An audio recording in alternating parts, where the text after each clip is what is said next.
Welcome to Week in One. I'm Andrea van Wyk, and here is a look at news that made headlines this week. The Environmental Affairs Minister is accusing Angelo Agrizzi of having a credibility crisis.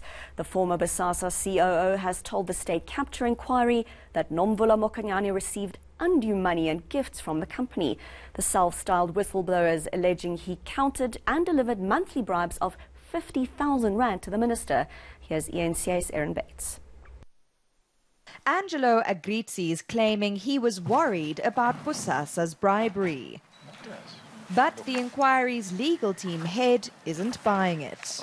I want to suggest to you that the second part of the paragraph is there to make you look better. Agrizzi is saying he complained to his boss, Gavin Watson, about flaunting Bosasa's political clout. Yet he was an active participant in the same bragging, like providing the cake for Jacob Zuma's birthday. I had to drive through to Cafe Mozart and deal with a gentleman with Fritz with Mr. Watson and actually design this cake there. It had to be ready the next morning. It was on Zuma's 72nd birthday. That there is actually the Bosasa Group logo. Agrizzi is dropping the names of the former president, a sitting minister, and senior prosecutors in the NPA. Pages of his statement refer to Environmental Affairs Minister Nomvula Mokonyane's alleged monthly bribes. When a request like that was made, I was told to leave everything and personally go and see to it. So I was personally involved.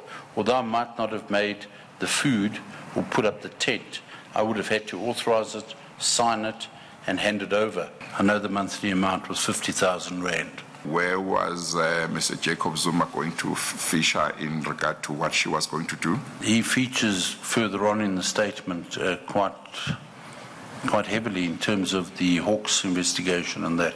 And she was going to speak to him.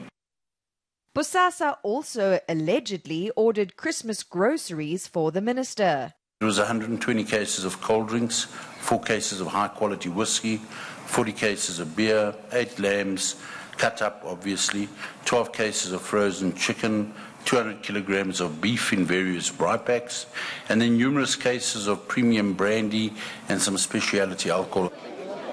But Mokonyane's spokesperson is questioning the credibility of his claims. Agrizzi is also professing Bosasa organised catering for tens of thousands at ANC's Siyanqoba rallies. And 2019's first witness has told the Commission 3 ANC MPs received bribes, including Vincent Smith.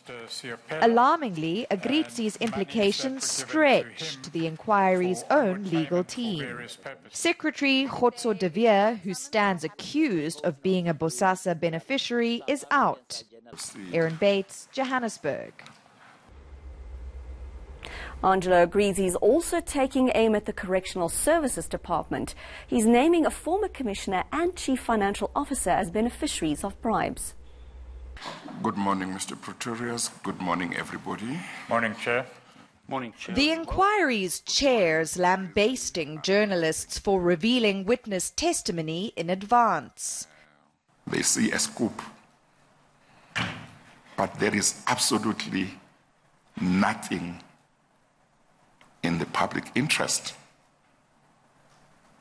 The nation must know that newspapers and journalists who do that are not doing it in their interest. They are not serving public interest. They are serving their own interests.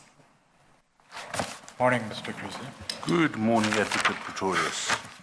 Meanwhile, Angelo Agrizzi is implicating yet more government officials. Mr. Agrizzi, He's alleging former Correctional Services Commissioner Linda Mti and the department's former financial officer Patrick Gillingham received Bosasa bribes. For Mti, they reportedly included travel bookings, study fees, private security, and up to 65,000 rand in cash per month. Agrizzi is claiming Bosasa CEO Gavin Watson called Mti a safe bet. Gavin Watson jokingly said, you see, monopoly money. But this man delivers on his promises. Bosasa had no prior business erecting high-security fences. Yet it won a 2005 tender with Correctional Services through front companies. It was 486,937,910 rand. R500 million. Well, that wasn't the total value. Eventually, it grew and grew and grew. The Special Investigating Unit has already scrutinized Bosasa's Correctional Services deal. Its findings were ready in 2009, but the report was buried. Agrizzi's testified MT continued receiving gifts of thanks 10 years after the prison's boss left his job. Bosasa even built a lavish home to MT's taste. Gavin said, "You see this beautiful house you built?" He actually was being facetious. He says, "You built for this politician." Meaning that, he's saying that we worked and we earned the money, and then he would say that you actually built it because it was an expensive house. When the SIU report broke and everything started coming out, I was then only really informed of the scheme that happened. Until that time, I did not know how they had done it. I suspected that there was bribery, as it was very secretive. Your estimate is that it would be around 18 million in value. 18. Correct. Incredibly, the businessman's still vying for state tenders. There are some tenders out at the moment. I'm busy working on one where you have a 3 months response time. Erin Bates, Johannesburg. On to another inquiry now. The Mokgoro Commission has heard how investigations into allegations of bribery of high-profile government and SOE officials were stalled. The delay was allegedly at the hands of senior prosecutors Nomgobo Jiba and Lawrence Mhwebi. This came out at the inquiry into their fitness to hold office. A lead prosecutor at the NPA claims the DO pulled them off a number of serious cases. ENCA's Govan Whittles attended the inquiry and filed this report. For 3 years, Chris McAdam had been working on a number of serious cases of foreign bribery. This included alleged kickbacks to government officials and SOE executives.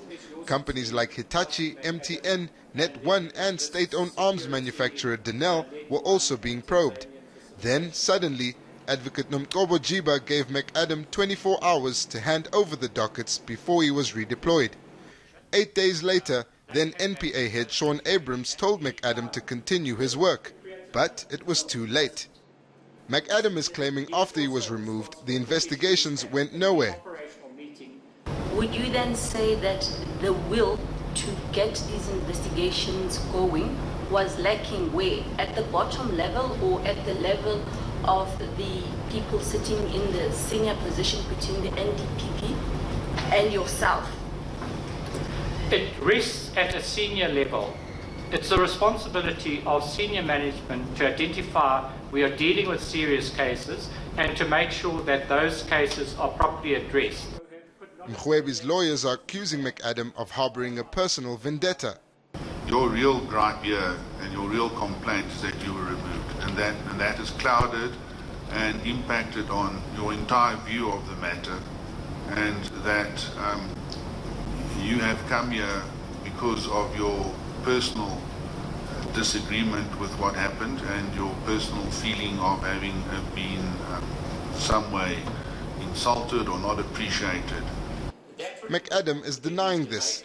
While the inquiry isn't probing the motives behind McAdam's removal, his allegations paint a devastating picture of how infighting involving Jiba and Mhwebi has affected the NPA. Govan Whittles, Centurion. Still to come, the EFF is threatening to disrupt the State of the Nation address next month. Stay with us.